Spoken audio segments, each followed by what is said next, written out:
Buen día. En este video se desarrollará el tema de perspectiva de género. A cargo de Adriana González. La perspectiva de género. ¿Qué es la perspectiva de género? Es aquella que permite analizar la forma en la que la sociedad reconoce a una persona, determinado por un punto de vista, sexo, género y orientación sexual. En otras palabras, se trata de la forma como deben comportarse hombres y mujeres, por ejemplo el hecho de que el hombre es quien trabaja y la mujer quien cuida la casa. Para abordar este tema de mejor manera se debe hacer énfasis en dos conceptos, género y perspectiva. Cuando hablamos de género nos referimos al conjunto de características sociales, culturales, políticas, psicológicas, jurídicas y económicas que las diferentes sociedades asignan a las personas de forma diferenciada como propias de varones o de mujeres.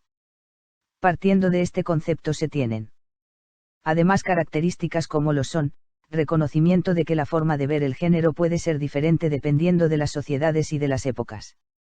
Análisis en el que género nos atribuye, socialmente, unas determinadas características. Existencia de una desigualdad entre lo femenino y lo masculino, de forma que predomina lo masculino. Influencia del género en muchos ámbitos como la economía, el trabajo, la educación, las relaciones entre hombres y mujeres, etc. La idea de que el género se ve influido por otros elementos como la edad o el estado civil. Por otro lado, la palabra perspectiva, se trata de analizar la forma en la que la sociedad debe comportarse ante alguna situación o persona. Las personas en sí determinan con sus palabras y acciones el valor de algo o en este caso de un individuo, sea hombre o mujer. Lo que en muchos casos lleva a la discriminación, desigualdad y exclusión. Partiendo del concepto de género, en la mayoría de casos se habla de desigualdad de género que recae en especial en las mujeres. Por esto es importante los cambios históricos que se han dado a lo largo del tiempo en búsqueda de esa igualdad de género. Como se menciona anteriormente, la perspectiva de género tiene su origen en la historia, con efectos tales como la discriminación, perjuicios, roles y los estereotipos. Estos tres conceptos están ligados entre sí y nos muestran cómo la sociedad destinó a través del tiempo qué cosas se pueden o no hacer, con el solo hecho de ser hombres o mujeres, dando prioridad a los hombres y un valor insignificante a las mujeres. Lo que respalda este hecho es datos actuales como son, primero, según datos de la UNESCO, 16 millones de niñas nunca irán a la escuela y las mujeres representan 2/3 de los 750 millones de adultos que carecen de conocimientos básicos de alfabetización. Segundo, a nivel mundial, en base a los datos de ONU Mujeres, las mujeres solo ganan 77 céntimos por cada dólar que ganan los hombres. Además, la brecha salarial aumenta en el caso de las mujeres con hijas e hijos. Por esto es importante reconocer expresamente que existe una desigualdad entre hombres y mujeres. Además, analizar las necesidades de las mujeres para que tengan voz iniciando en la educación y generar espacios para el debate entre hombres y mujeres. La perspectiva de género tiene una estrecha relación con la evolución de los derechos de la mujer, por lo tanto aquí observamos cómo a través del tiempo se ha dado un importante valor a la mujer en la sociedad.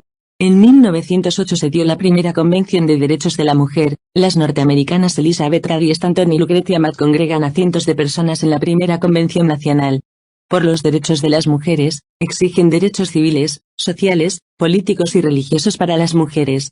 Asimismo, en 1911, se dio el primer Día de la Mujer.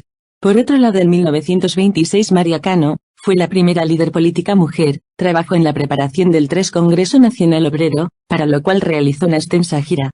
Trabajó por los derechos civiles y fundamentales de la población. El decreto 1972 de 1933, permitió a las mujeres acceder a la educación universitaria con la reforma constitucional de 1936, que en el acto legislativo número 1 de dicha anualidad, consagró la ciudadanía restringida de las mujeres, el acceso a cargos de la administración pública y garantías laborales. En 1945, se crea la Carta de las Naciones Unidas que consagra la igualdad de género, ante las Naciones Unidas, donde se da un reconocimiento a las mujeres. En 1954 se otorga el derecho al voto a mujeres en el acto legislativo número 3 de la Asamblea Nacional Constituyente. En 1976 Sureste crea UNIFEM, Fondo de las Naciones Unidas para la Mujer, una organización de las Naciones Unidas dedicada a promover la igualdad de género y el empoderamiento de las mujeres. También es importante mencionar que el Decreto 2820 de 1974 en Colombia, por el cual se otorgan iguales derechos y obligaciones a las mujeres y a los hombres, un punto de partida importante para la igualdad de género. La educación en la perspectiva de género.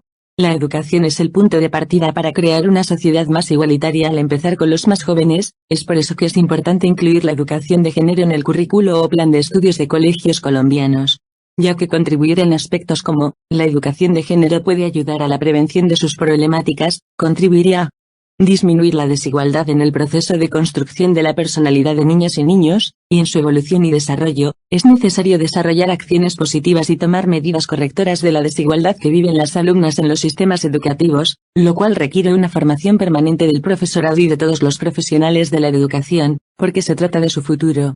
Para favorecer su formación profesional y la construcción equitativa de su propia personalidad, el papel de la educación es fundamental, pero, es necesario que desde las mismas instituciones educativas se abran espacios de debate y de capacitación, para no seguir reproduciendo la historia de lo mismo, la historia de la opresión sexual que recae más en el género femenino. Conclusión.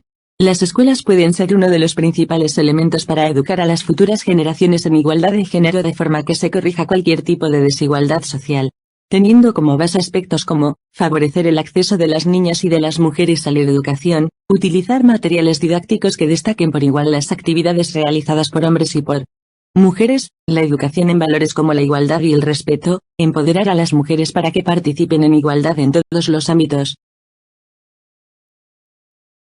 Gracias.